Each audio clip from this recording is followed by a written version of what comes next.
ఒక్కగాన అడవిలో అన్ని జంతువులపై రాజ్యమెలిన ఒక శక్తివంతమైన సింహం నివసించేది.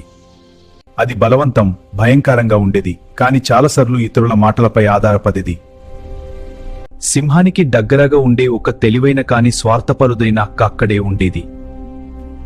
అలాగే నిజాయితీగల, కష్టపడే, విశ్వాసమైన ఎడ్డు కూడా ఆ అడవిలో జీవించింది. ఎడ్డు సింహానికి నమ్మకంగా సేవ చేస్తూ క్రమంగా సింహం విశ్వాసాన్ని సంపాదించుకుంది. ఇది చూసిన నక్క అసూయ పెరిగింది. తన ప్రాధాన్యం తగ్గుతుందని భయం పుట్టింది. నక్క సింహంతో ఎడ్డుపై చెడ్డీలు చెప్పింది. ఎడ్డు వినయంగా కనిపిస్తున్నా నిజానికి మీ అధికారంని సవాలు చేయాలనుకుంటుంది. సింహంని విశ్వాసాన్ని సందేహంగా చూస్తున్నది. తొందరలో నిన్ను దాడి చేయొచ్చు. నక్క ఎడ్డుతో సింహంపై చెడ్డీలు చెప్పింది. నిజం చెప్పాను, నమ్మలేను. నెమ్మదిగా విశ్వాసం స్థానంలో భయం చేరింది.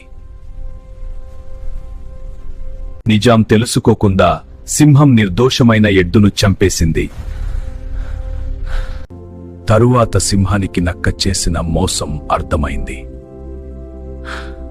నక్క అడవిని వదిలి పారిపోయింది, కాని నష్టం అప్పటికే జరిగిపోయింది.